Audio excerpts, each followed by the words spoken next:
أدبر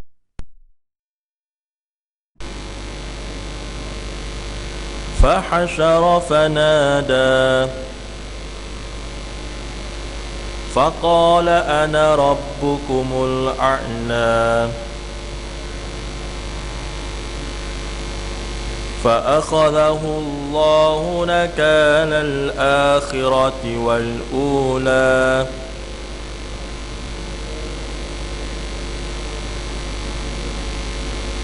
إن في ذلك لعبرة لمن يخشى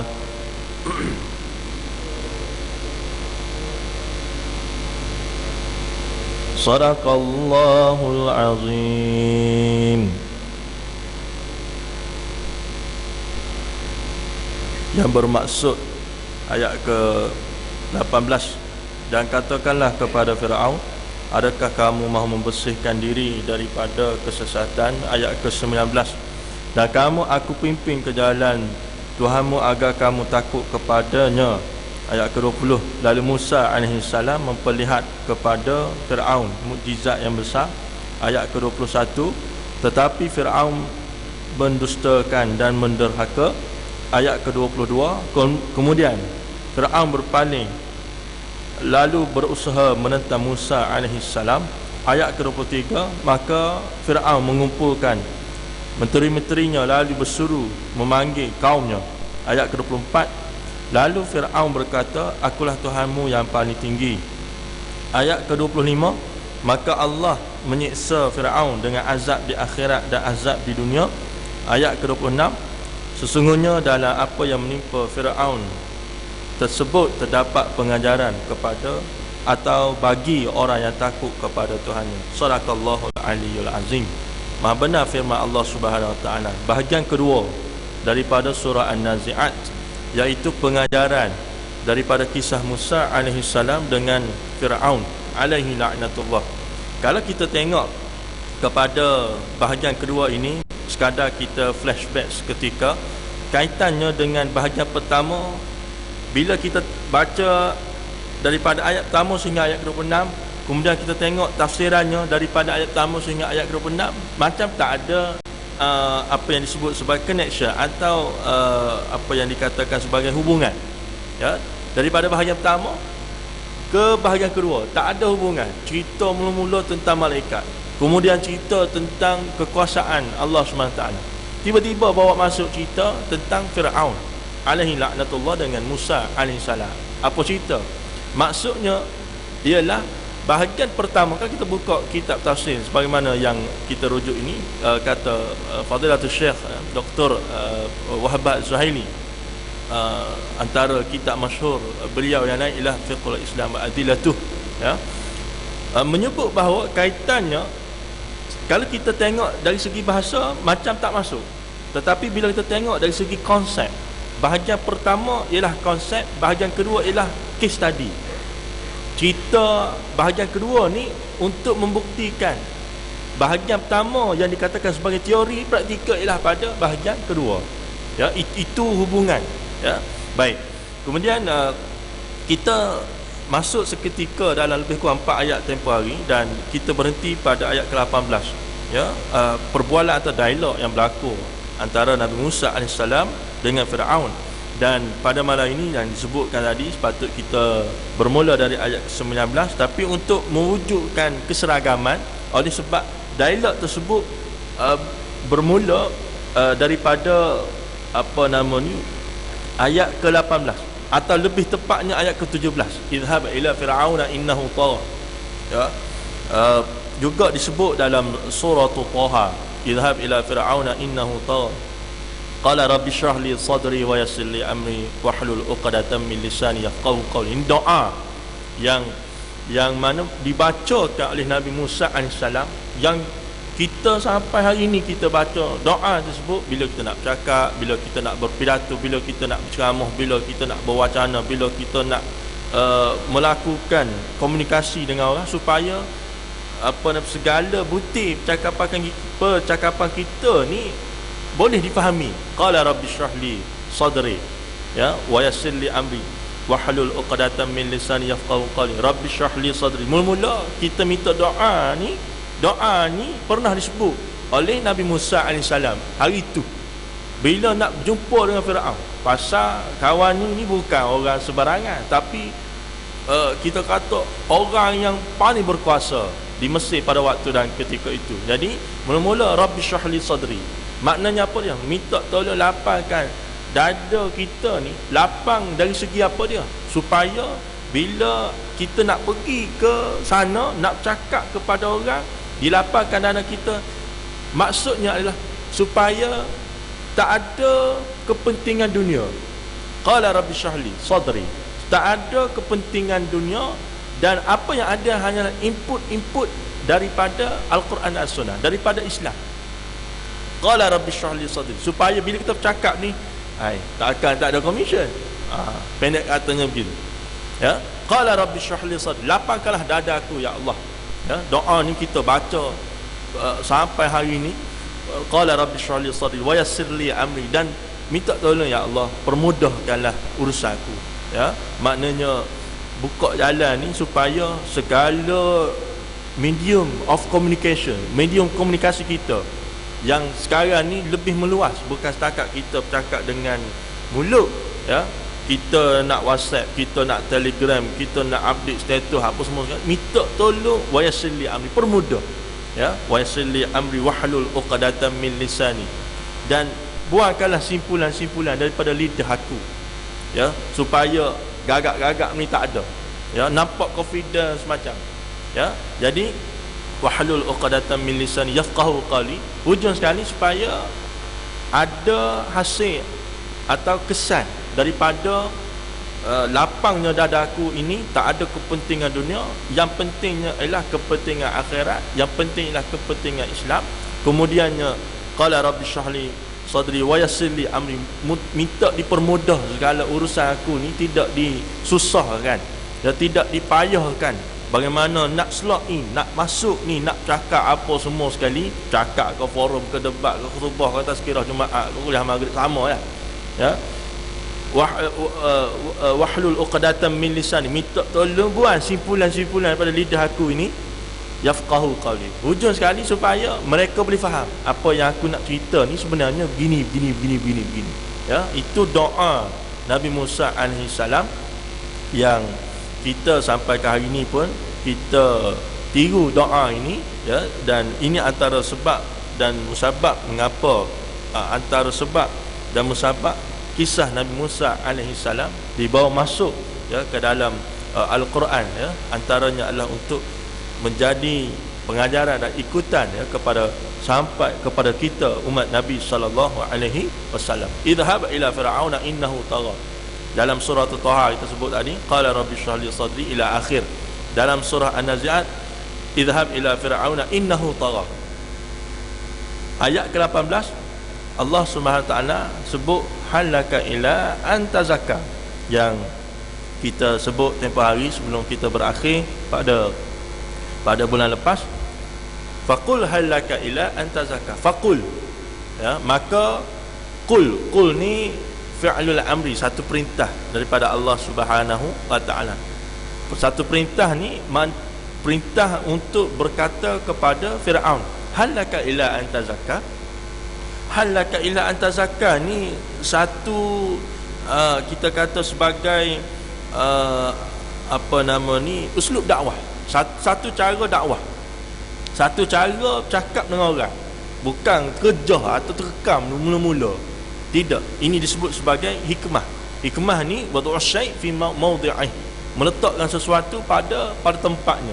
Hikmah, ya, bukan kena berlembut sentiasa. Sebab itu Nabi SAW ada tempatnya berlembut, ada tempatnya berkeras, ya, ada tempatnya berdiplomasi, ada tempatnya berkonfrontasi, ya, ada ketikanya berperang, ada ketikanya bertahalusiasi dan sebagainya.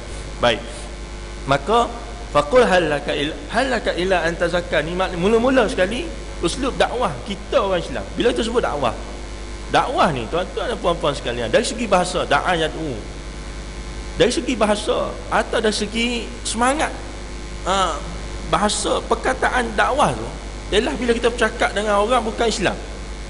Macam sekarang Adakah ana ni dianggap sebagai seorang dai pada tuan-tuan dan puan-puan sekalian? Jawabnya tidak. Dari segi bahasa, dari segi kita ambil konsep asal perkataan dakwah tersebut. Sekarang bertazkirah, bukan berdakwah. Tazkirah ni kita peringat semula. Tahu dah cerita Isra' Mi'raj, ulang setiap tahun. Lepas tazkirah, ya. Tapi bila sebut dakwah, maknanya kita nak ajak orang daripada bukan Islam kepada Islam. Itu dakwah. Sebab itu ini istilah yang bila kita letak perkataan pada maksudnya betul, kita akan berasa kita bila kita buka kitab-kitab, sebagai contoh, bila kita baca ayat Al-Quran, bila kita buka kitab-kitab, kita berasa banyak lagi benda kita tidak buat. Kalau tidak, kita akan berada dalam state of complacent. Maknanya dalam keadaan selesa, cukuplah aku. Padahal kita bermain dengan komuniti kita sesama Islam. Di luar sana yang masih tak faham tentang Islam ni sebagai agama rahmat untuk semua, macam mana apa semua sekali. Ya, jadi ini benda yang kita kena muhasabah. Ya, faqul halaka ila anta zakat. Jadi uslub dakwah pertama, cara dakwah pertama, bila tersebut dakwah, cakap dengan orang bukan Islam, mula-mula sekali bukan terkam terjah apa semua sekali. Dia ajar daripada kisah Nabi Musa AS, diletak dalam Al-Quran. Kisah ini yang kita mengaji Al-Quran ini adalah untuk diamalkan. Maka bermaksud bahawa kita lah orang yang mengamalkan Al-Quran. Ambil uslub dakwah ini, mula-mula sekali halaka ila anta zakat. Orang putih sebut may I ni bila sebut may I serve you coffee sir, maknanya lembut bunyi tu. Ya, may I serve coffee to you sir, bunyi tu lembut. Can I, bunyi tu lembut. Ya, jadi ini cara pertama, ya, yang disebut dalam ayat Al-Quran ini. Ambil pada cerita Nabi Musa AS, berbeza dengan kita. Allahu Akbar, walillahil hamd, ya, wal'iyadu billah min zalik. Cuba kita imbang kembali, kita sama kita pun kerja, ya, terkam sama sendiri tu, ya. Orang kata sebut kekeh, ya, kekeh sama sendiri, sama orang Islam. Allahu Akbar. Jauh kita dengan uslub atau cara sebenarnya yang diajar dalam Al-Quran oleh kisah Nabi Musa AS, ya. Apatah lagi bila depan dengan orang bukan Islam. Sekarang ni banyak isu-isu yang melingkari agama kita Islam, sampai kita sendiri pun jam nak terang macam mana. Sebab apa jam? Sebab tak ada input boleh jadi. Wal'iyadu billah min zalik. Sebab tak ada isi. Apa nama ni? Faqidus syai' la yu'ti. Ya? Orang yang tak ada apa-apa, dia tak boleh beri apa-apa. Orang tanya pasal hudud, jam nak jawab. Orang tanya pasal qisas, jam nak jawab. Orang tanya pasal ta'zir, jam nak jawab. Baru ni accident di Diuk, dekat dengan kita ni, tempat kita ni. Ya, rumah arwah di Taman Batu Muda kan. Ya. Orang bincang tentang bagaimana untuk memberikan keadilan kepada mangsa kemalangan, terutamanya anak-anak yatim. Dua orang tersebut dari kacamata agama jam kita. Ya. Sebab ini benda-benda yang kita kena muhasabah lah. Ya, ini benda-benda kita kena muhasabah. Baik, halaka ila anta zakat. Maknanya mula-mula terang dulu. Wacana ke, debat ke, forum ke, maknanya dari segi enlightenment, dari segi pencerahan mesti dibuat dulu, bukan terjah paksa apa semua sekali. Ya, lebih-lebih lagi kita tengok instrumen-instrumen yang ada dalam negara kita ni banyak. Ya, cara-cara untuk menerangkan ini banyak. TV ada, radio ada. Ya, tapi nak atau tidak je. Kalau orang tanya, Ana jawab nak atau tidak. Kalau nak jadi, tak nak tak jadi. Ya, cara tu kita menerangkan kepada orang-orang bukan Islam. Isu hudud satu hal lah. Ya, isu baru-baru ni juga, isu apa nama ni, kemalangan baru-baru ni di Diuk, apa nama ni, telah dituduh hari Jumaat lepas, ya, di bawah Akta Pengangkutan Jalan. Bila dituduh di bawah Akta Pengangkutan Jalan, kalau ada denda, maknanya denda akan pergi kepada kerajaan. Jadi mana pergi yang kita mengaji bahawa apa nama ni, kalau ada denda dalam kes begini pergi kepada keluarga mangsa. Baik, itu teks kita mengaji. nak pergi ke konteks ni kita kena faham macam mana dari segi kita nak slot in, kita nak masukkan supaya ada intipati Islam ya dalam undang-undang negara kita, supaya keadilan itu dilihat kepada semua. Apa yang boleh dibuat? Ini yang penting, kuasa. Ya, kuasa ni kalau kita tengok isu baru-baru ni, ya, di negara kita ni, bila mana kemalangan yang melibatkan kematian, kok mana pun mesti pergi ke kes sivil, ya, pergi ke section 41 Akta Pengangkutan Jalan. Aksiden teruk macam mana sekalipun, memang inilah peruntukan undang-undang yang akan diguna pakai. Entah macam mana tak ambil peruntukan daripada set undang-undang jenayah, ya, lebih ambil kepada set undang-undang sivil. Tapi kita beranggapan bahawa sebab beban pembuktian di undang-undang sivil ni lagi rendah, ya, balance of probabilities, imbalan keseimbangan, balance of probability, maknanya keseimbangan kemungkinan, maknanya kalau berat sikit sebelah plaintiff, menang dia, berat sikit sebelah defendant, menang dia, ya. Tapi hakikatnya boleh saja nak pergi ke set undang-undang jenayah, ya.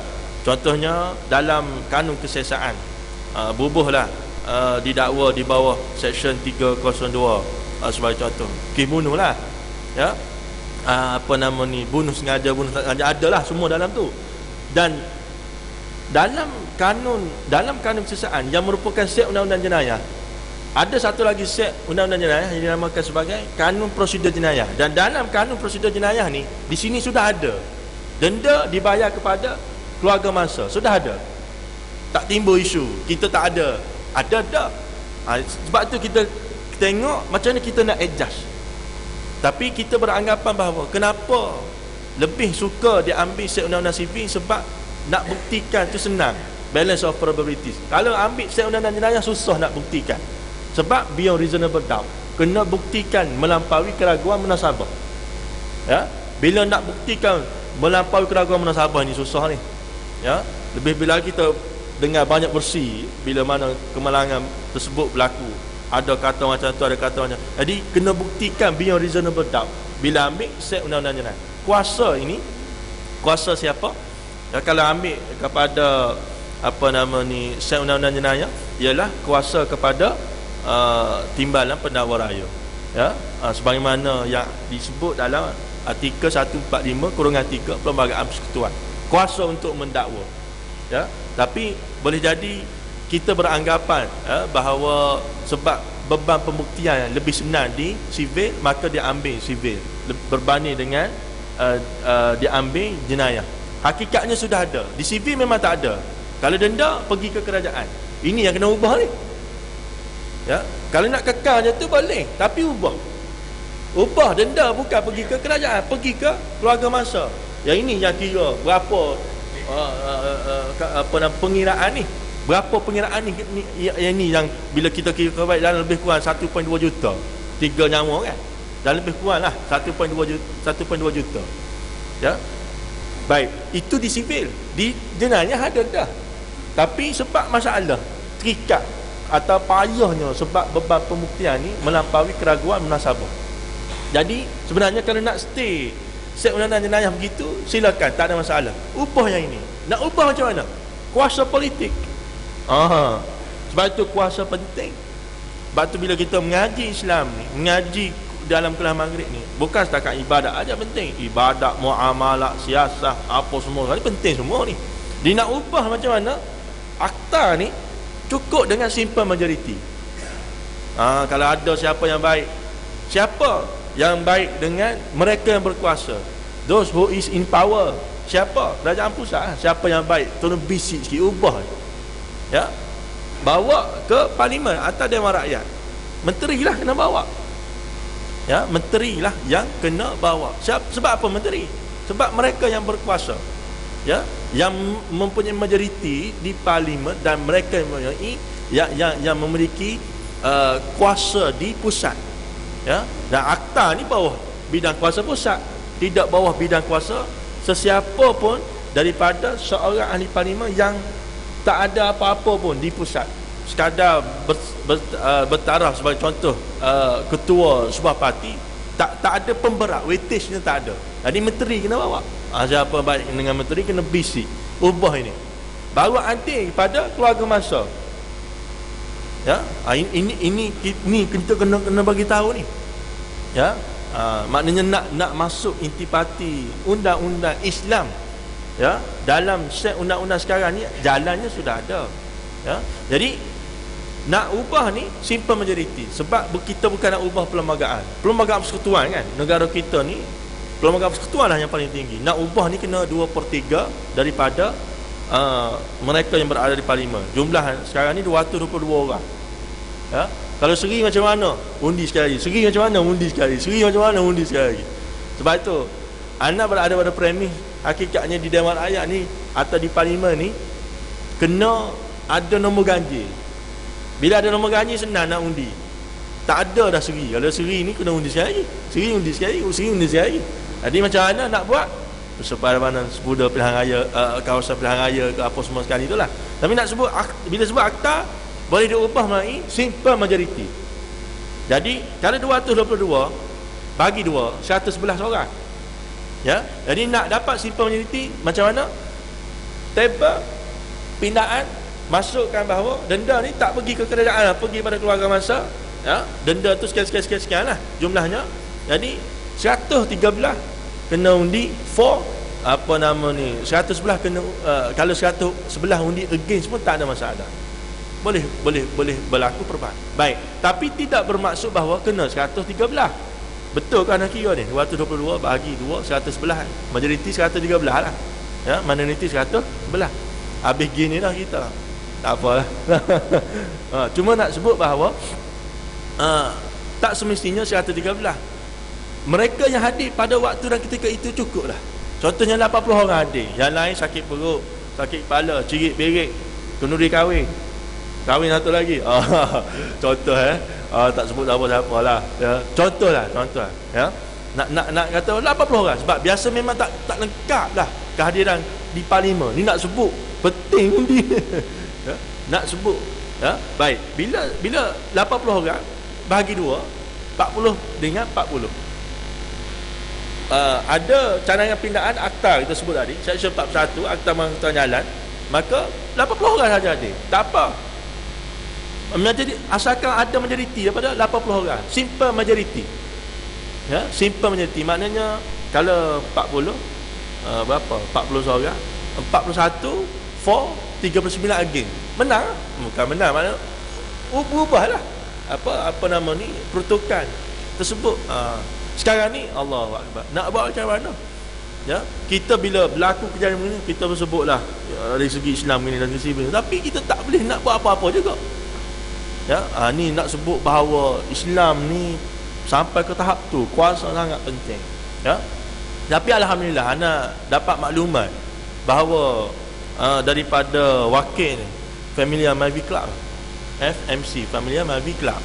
Ya, ada yang nak ada yang sebut bahawa mereka nak membantu apa nama ni anak-anak yatim tersebut, ya, dari segi untuk memberikan bantuan kewangan, khususnya jumlah tu pandai-pandai lah kira, ya. Cuma nak kata bahawa itu pun sebenarnya okey dah, sebab konsep ya, sudah ada.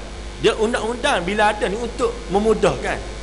Dah undang-undang tak ada, kita buat diri lah. Dia macam buat diri lah gitu. Alhamdulillah lah, at least ada lah. Ya, itu yang sepatutnya berlaku. Ya, dalam negara kita ni malang sekali lah. Ya, bila berlaku kes kemalangan yang keluarga masa ni meratapi apa semua sekali, memang akan dinenda yang salah ni, tapi duit pergi kepada kerajaan. Ya, jadi ini antara perkara-perkara yang perlu diubah lah. Tak masuk lagi isu duduk tu. Ya, ni isu kemalangan baru-baru ni. Dia nak sebut bahawa ada dah, cuma masukkan intipati Islam, ya, dalam kerangka undang-undang yang kita nampak boleh dipermudah, iaitulah sekarang ni set undang-undang sivil lah. Kalau set undang-undang jenayah tu susah sebab beban pembuktian tu tinggi, ya. Jadi itu benda yang boleh disebut sedikit banyak. Baik, halaka ila anta zakka. Kita tengok setakat mana kita sempat lah ya, pada malam ini. Halaka ila antazak mi'ai ya? Bolehkah mahukah engkau untuk aku tunjukkan antazaka, untukmu ni bersihkan diri ya, daripada kesesatan. Minaz zulumati ila nur. Bersihkan diri ni, Islam datang pada kita tidak ajar cara mandi saja. Mandi bersih ya. Tapi bersih ni maknanya bersih segala kekotoran. Sebab itu bila kita doa, Allahumma akhrijna minaz zulumati ila nur. Ya Allah, keluarkan kami daripada kegelapan kepada cahaya. Zulumat ni orang sebut gelemat, gelap-gelemak. Zulumat. Zulumat ni asal pada perkataan zulmun. Zulmun satu kegelapan. Zulmun satu kegelapan. Bila sebut akhrijna minaz zulumat, maknanya daripada banyak kegelapan. Kegelapan ni macam mana? Kegelapan atas sebab kebodohan, kejahilan, ya, tolak Islam, tolak Al-Quran, tolak sunnah. Banyaklah kegelapan ni, maknanya apa jua jenis kegelapan. Walaupun kita kata mata celek kan, ya, siap pakai spek lagi, ya. Kalau gelap kita tambah lampu. Bukan kegelapan itu semata-mata, tapi kegelapan, kejahilan, kebodohan. Maknanya ini semua kegelapan-kegelapan yang dimaksudkan. Yang inilah dikatakan bahawa antazaka, maukah kamu untuk aku datang untuk bersihkan kamu, bukan nak suruh datang jiru air, mandi apa semua sekali bersih, tidak, tapi membersihkan daripada segala kegelapan. Bagaimana kita doa, minaz zulumat ila nur, dan pergi pada daripada kegelapan kepada cahaya. Nur ni sebut satu lah. Sebab cahaya ni cahaya Islam, tak ada cahaya lain, bukan cahaya lain, cahaya yang paksinya Islam.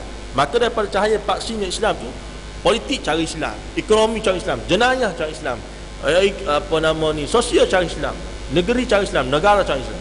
Nur ya, minaz zulumati ila nur, tidak sahaja sebut tu ya, minaz zulumati ila nur, tidak sahaja sebut ya, tapi ada maksudnya. Baik.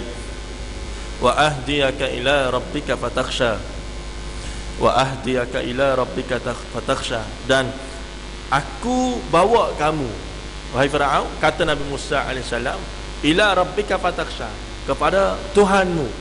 Ini satu gaya bahasa juga ni ya, tidak disebut ila rabbi, tidak disebut ila rabbina ya, tapi disebut ila rabbika, maknanya Tuhanmu sebenar ya, tidak disebut Tuhan aku. Bila kita sebut Tuhan aku, Tuhan aku dengan Tuhanmu lain. Tidak disebut ila rabbi, tidak disebut ila rabbina, sebab Tuhanmu dengan Tuhan aku lain. Dah lah, bukan setakat Tuhanmu lain, Tuhan aku dengan Tuhanmu lain. Jadi tidak disebut ila rabbi, tidak disebut ila rabbina, disebut ila rabbika, Tuhanmu hak sebenar. Bila disebut ila rabbika, maknanya akan wujud rasa sense of belonging dalam diri Firaun, bahawa terasa Tuhanku ni, Nabi Musa AS sebut ni Tuhanku. Secara otomatik Tuhan kita bersama lah, Tuhan Nabi Musa AS dengan Firaun bersama lah. Tapi nak sebut cara bercakap, cara bercakap tu, bukan kerjah ni fikir kita saja, tak fikir orang lain macam mana. Ingat kita seorang suci, ingat orang lain tak suci, sebagai contoh ya. Ila rabbika fatakhsha, ini gaya komunikasi, gaya bahasa cantik sungguh. Halaka ila antazakka wa ahtiyaka ila rabbika fatakhsha fa arahu al-ayatal kubra. Maka Musa AS memperlihat kepada Firaun mukjizat yang besar, yang sebagaimana kita maklum, walaupun disebut dengan cara sedemikian, tapi ia tidak berlangsung dengan baik ya. Sebab itu dalam Islam ada pendekatan diplomasi, dalam Islam ada pendekatan konfrontasi ya, bukan diplomasi semata-mata sehingga orang pijak kepala kita, tidak. Bukan konfrontasi semata-mata sehingga orang nak bercakap dengan kita pun malas tengok muka kita, tidak. Jadi kita pun kena guna uslub yang sama ya. Sebelum pergi kepada konfrontasi tersebut, adakah kita sudah menggunakan segala medium komunikasi yang ada kepada kita melalui cara Nabi Musa AS, bahasa kita, cara percakapan kita, segala medium komunikasi kita sebut tadi, wacananya, dialognya, forumnya, maknanya segala pencerahan ini sudah dilakukan atau tidak. Kalau tidak dilakukan, kita buat nanya ke orang pasal tidak ada media komunikasi sampai pada dia, tiba-tiba kita datang pada dia, kita marah pada dia, masuk Islam apa semua sekali. Dia pun tak tahu apa sebenarnya Islam. Ya, jadi ini antara perkara yang kita kena muhasabah. Farahul ayatul kubra. Jadi tuan-tuan dan puan-puan sekalian, kita berhentilah pada ayat ke-20 ya pada malam ini. InsyaAllah dalam pertemuan akan datang kita akan sambung daripada ayat tersebut ya. Tidak akan bermula daripada ayat belakang, kita akan bermula dari ayat 20 sehingga ke 26 insya-Allah sebelum kita masuk ke bahagian berikutnya. Aqul qouli hadza wa astaghfirullahal azim li wa lakum. Wassalamualaikum warahmatullahi wabarakatuh. Bismillahirrahmanirrahim. Alhamdulillahirabbil alamin. Wassalatu wassalamu ala asyrafil anbiya'i wal mursalin wa ala alihi wa sahbihi ajma'in. Allahumma rzuqna fahman nabiyyin wa hifdzal mursalin wa ilhamal malaikatil muqarrabin birahmatika ya arhamar rahimin. Sallallahu ala sayyidina Muhammad wa ala alihi wa sahbihi ajma'in walhamdulillahi rabbil alamin. Taqabbalallahu minna wa minkum.